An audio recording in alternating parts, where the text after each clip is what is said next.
Prince's Trust Achiever of the Year Award celebrates an individual who, against the odds, has turned their life around and gone on to inspire others to do the same. To tell us more, His Royal Highness, the Prince of Wales. Ladies and gentlemen, at the very heart of the Daily Mirror's Pride of Britain Awards lies a recognition shared by my Prince's Trust, and that is the ability of people whose lives have been so difficult to achieve extraordinary things. Duane Jackson is one such person. I grew up around here in East London. It's quite a deprived part of the city.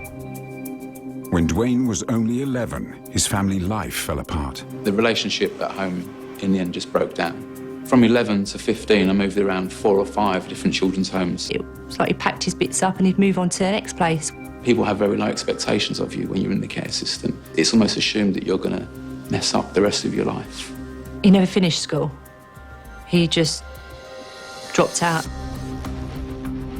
We see older people get involved with crime, and for us it felt like the natural path to go down. A lot of our friends were breaking into cars, stealing off of people, drug dealers. Duane soon became involved in drug smuggling. At 19, I was running ecstasy tablets to the States and started getting quite blasé about it. And then I was arrested at Atlanta airport with 6,500 ecstasy tablets in my hand luggage. Back in the UK, Duane was sentenced to 5 years in prison. When they closed the cell door at night, that's when it all became real. I realised at that point I wanted to take control of my life. Duane found inspiration in his childhood passion for computers. When I was in the children's homes, I found a ZX Spectrum, and I immediately took to it. I had a natural affinity to the programming side of things. But to turn his skills into a career after prison, he needed help. Prince's Trust came and visited Ford Prison and spoke about what they did. It felt like it was the opportunity to put my life in the right direction. With a grant and support from the charity, Duane set up his own IT company, which began to specialise in accountancy software for small business. He really threw himself into it to a point where I'd hardly see him. He took this program he wrote and he turned it into possibly, in its field, the largest in the country. 10 years after launching, Duane sold his company for a reported £20 million. As soon as he sold the business, he gave the Prince's Trust £100,000. And what stage are you at now? I've been trialling the business. He gives back so much and spends a lot of his time talking to disadvantaged young people who want to start businesses. You do have to really put in the hours. Duane's also provided support and funding for a Glasgow prison scheme, which trains offenders for a career in the catering industry. This wouldn't have been possible without Duane's help. My dad is amazing, that he's had the courage to turn his life around. Duane was invited to Clarence House so His Royal Highness could congratulate him on winning tonight's award. It's very good to get you here, if I may say so. It's absolutely marvellous. Duane, you've been such a fantastic example. Thank you. You know, what I think the Trust is all about. The Prince's Trust was there when nobody else was. You're a great credit, I think. Thank you. You really are.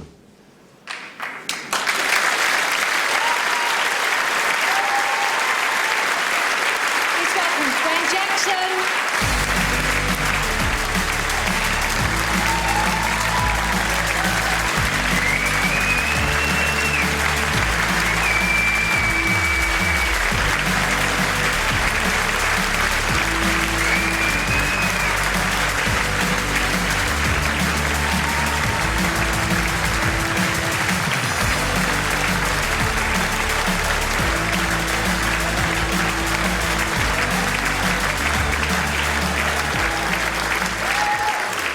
What a story. It is, thank you. It's a story that movies are made of, quite frankly. It is. It all feels a bit surreal looking back on it all and Does where it? I started and where I, yeah. Because that's the first time you've seen It's that. the first time I've seen that video and seen, people talking about it. Yeah. Yeah. So what was the best thing about the Prince's Trust? Because that did seem to be a turning point for you. It was, yeah. They came and spoke at the prison that I was finishing my sentence in. And the timing was right for me because I'd already decided I wanted to go straight. And when I got out, I kind of had in my head the idea that I'd go along with my business plan. They'd give me £5,000 and a pat on the back. Yeah. If they did, it would have been great. But actually, they made me really work on my business plan, gave me a lot of training so I understood what I was doing. So although the money helped and I needed the money, I didn't even have a computer or even a desk at that point. But actually, it was the ongoing support I got from them over years that really counted for a lot more. And how important was it for you freshly out of prison, for people to take you seriously? It wasn't so much people taking me seriously, it was more me taking me seriously. And it was that self-belief that if you've gone through that system, I mean, I think just growing up in care can be hard enough, but then when you, as so many people do, end up in prison after the care system, your self-esteem's at quite a low. And I think having a Prince's Trust that believed in me made a big difference and gave me that self-belief. Now, obviously, when you sold the company, you then gave quite a piece of that back to the Prince's Trust, and we've seen just some examples of that. But when you were growing the business, tell us who were those that you employed, because you did take on a number of people who had been in prison, hadn't you? Yeah, the problem is when you get out of prison, and if you decide you want to go straight and you want to get a job, one of the first things you get asked is, have you got a criminal record? Yeah. And if you tick that box, guess what? You're not going to get the job. If you don't tick the box, you're being dishonest, and you end up in this. And there's a campaign called Ban the Box from business in the community that some businesses are adopting, and you can see them on the website which companies they are.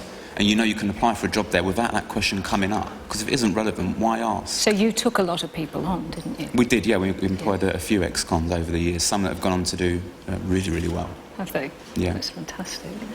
Now, Nadia, who we saw on the film, your lovely wife. Now, she was hiding also... over there. She's over there so she somewhere. can be as embarrassed as I am. Hello, wave. Hello. And one of your girls is here, is that right? Elia, my eldest, is Your here. eldest. How many have you got now? 3 girls. 3 girls. So you live with 4 women. Yep. Well done, Duane. But that is someone... So whenever I get the opportunity, I promote the Prince's Trust at every given opportunity, because they really did change my life and thousands of other people's lives. But someone I really don't thank enough is my wife. If she wasn't there as well, and given me the support over the years...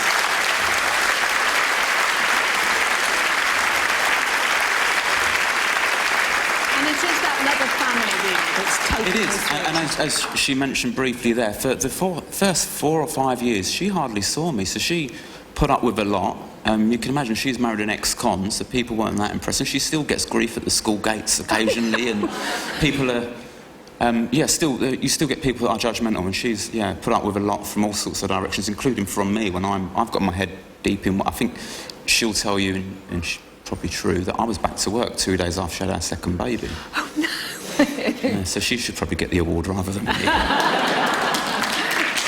you half of it.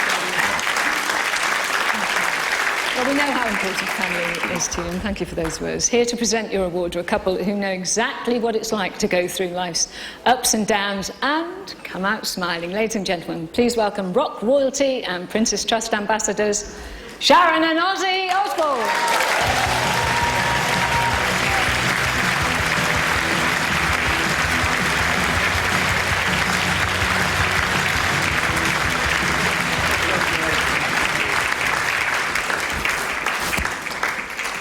Hasn't he done brilliantly? Thank you. Absolutely brilliantly. Before I say what I have to say, where's your lovely wife? She's over there, Nadia. Well, Nadia, I just wanted to say I married an ex-con too, and it's all right, isn't it?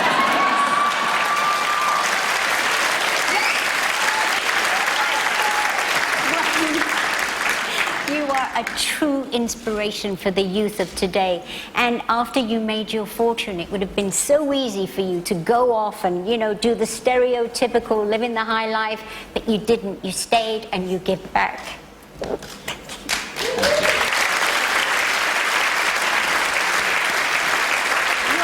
good bloke.